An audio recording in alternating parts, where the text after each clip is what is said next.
दोस्तों, आपने ये तो सुना ही होगा कि यदि हमारा देश आजाद ना हुआ होता तो हम किसी अंग्रेज के घर में गुलामी कर रहे होते और किसी कोने में पोंछा मार रहे होते। तो अगर आपको इस पोंछा मारने वाली बात पर गुस्सा आ रहा है तो एक बात तो तय है कि आगे इस वीडियो को देखकर आपको बहुत सुकून मिलने वाला है। दोस्तों, ब्रिटिश भारत में हम भारतीयों की स्थिति बहुत ही बदतर हो गई थी। जिंदगी एक गुलामी भरी थी और आप तो अच्छे से जानते हैं गुलाम की जिंदगी कितनी खराब होती है। भारतीय दासों को अपने स्वाभिमान को मारकर उनकी महिलाओं से लेकर कुत्तों तक की हर सेवा करनी पड़ती थी। वहीं दूसरी तरफ भारत की रियासत के कुछ राजा ऐसे भी थे जो अपने भारत के लोगों के स्वाभिमान के लिए अंग्रेजों को धूल चटाने से बाज नहीं आते थे। उनमें से एक थे जूनागढ़ के महाराज मोहब्बत खान जी। दोस्तों, मोहब्बत खान जी ऐसे राजा थे जिन्हें कुत्ते पालने का बहुत ही शौक था। इनके पास कुल 100 किस्म के पालतू कुत्ते और कुतिया थे। ये जिस रियासत में थे वहाँ अंग्रेजों से अच्छे कुत्तों के ठाठ हुआ करते थे, जिन्हें देखकर अंग्रेज भी अपने दांतों तले उंगलियां दबा लेते थे। दोस्तों, सबसे बड़ी बात तो ये है कि उनके कुत्तों के लिए ठाठ बाट और राजसी बंदोबस्त भी उनके महल में ही किया जाता था। जब उन्हें इस बात का पता चला कि वल्लभगढ़ में भारतीयों के साथ इस तरह का बर्ताव किया जा रहा है, तब उन्होंने यह निर्णय लिया कि उनके महल में जो भी कुत्ते हैं उनकी सेवा के लिए ब्रिटिश नौकर नियुक्त किया जाएगा। इसके बाद उन्होंने अपनी रियासत में जो भी कुत्ते पाल रखे थे उनके लिए ब्रिटिश नौकर नियुक्त कर दिया और नौकरों को उनकी योग्यता के अनुसार वेतन भी दिया जाता था। सबसे बड़े मजे की बात तो यह है कि उन्होंने अपने कुत्तों का इलाज करवाने के लिए इंग्लैंड के सर्वोत्तम डॉक्टरों की नियुक्ति की। दोस्तों, कुत्तों की चाकरी के लिए पढ़े लिखे अंग्रेज और पढ़े लिखे डॉक्टरों की नियुक्ति करना ब्रिटिश रूलर्स के मुंह पर एक करारा तमाचा था, जो कि जूनागढ़ के महाराज मोहब्बत खान जी के द्वारा अंग्रेजों के मुंह पर मारा गया था।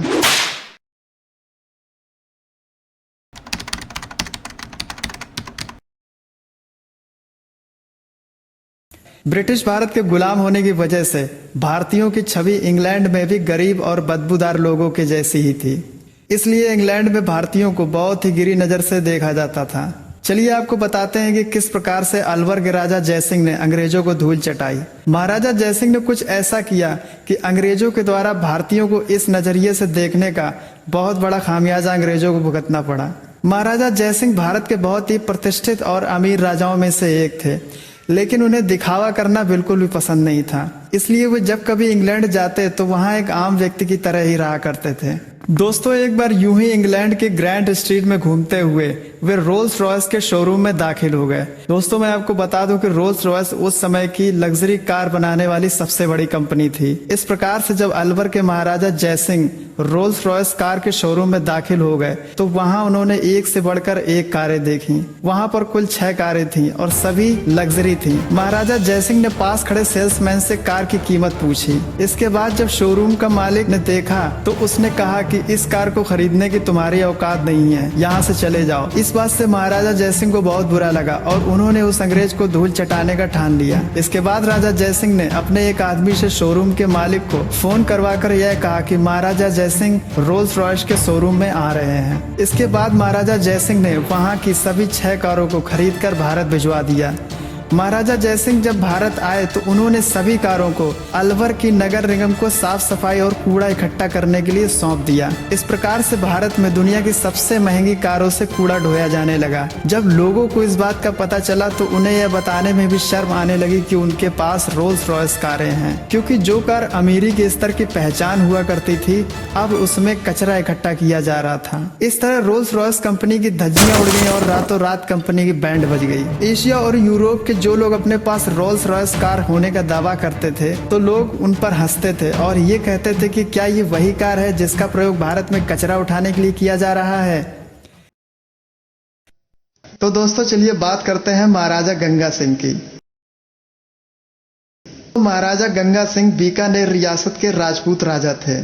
दोस्तों, 1898 में जब गंगा सिंह प्रतिष्ठित सैनिक प्रशिक्षण संस्थान देवली रेजिमेंट से फौजी प्रशिक्षण प्राप्त करने के बाद जब वे अपनी रियासत में आए तो उन्होंने देखा कि हमारे भारतीयों के साथ बहुत गलत सलूक किया जा रहा है। दोस्तों, ऐसा कहते हैं कि महाराजा गंगा सिंह मां करणी के बहुत ही सच्चे भक्त थे। इन पर मां करणी की विशेष कृपा थी।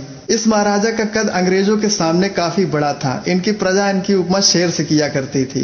दोस्तों, एक बार बीकानेर में एक नए ब्रिटिश अधिकारी की नियुक्ति हुई। जब उसने शहर में दौरा किया तो महाराजा गंगा सिंह के बारे में लोगों से बहादुरी की कहानियां सुनी। क्योंकि महाराजा गंगा सिंह की वीरता के चर्चे दूर दूर तक फैले हुए थे। इसके बाद जब ब्रिटिश अधिकारी ने मां करणी के इस भक्त के बारे में इंग्लैंड के राजा किंग जॉर्ज पंचम को बताया, तो इंग्लैंड के किंग जॉर्ज पंचम ने महाराजा गंगा सिंह को बुलाकर राज दरबार में वीरता के बारे में बताते हुए शेर से लड़ने की चुनौती दे डाली।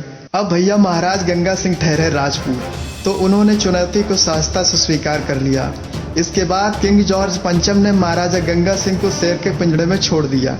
दोस्तों, इसके बाद जॉर्ज पंचम ने कहा कि अगर तुम माता के सच्चे भक्त हो तो वह तुम्हारी रक्षा इस शेर से अवश्य ही करेगी। दोस्तों, भारत में भक्ति की परीक्षा लेना एक आम बात है, फिर वो चाहे जॉर्ज पंचम हो या फिर अकबर। खैर, आगे क्या हुआ यह आपको बताते हैं। किंग जॉर्ज पंचम ने उन्हें आत्मरक्षा के लिए एक डंडा दिया।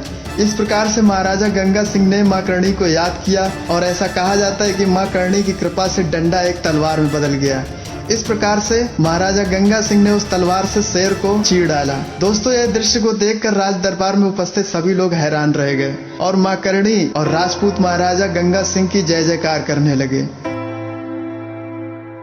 दोस्तों, भारतीय राजाओं के द्वारा अंग्रेजों से हमारी गुलामी का बदला लेना, उन्हें इस प्रकार से नीचा दिखाने का तरीका आपको कैसा लगा, हमें कमेंट करके जरूर बताएं। तो इतनी रोचक जानकारी के लिए एक लाइक तो बनता ही है। दोस्तों, इसी तरह की रोचक जानकारी पाते रहने के लिए सब्सक्राइब करें हमारे चैनल को। मिलते हैं नए वीडियो में एक नई जानकारी के साथ, तब तक के लिए जय हिंद, वंदे मातरम।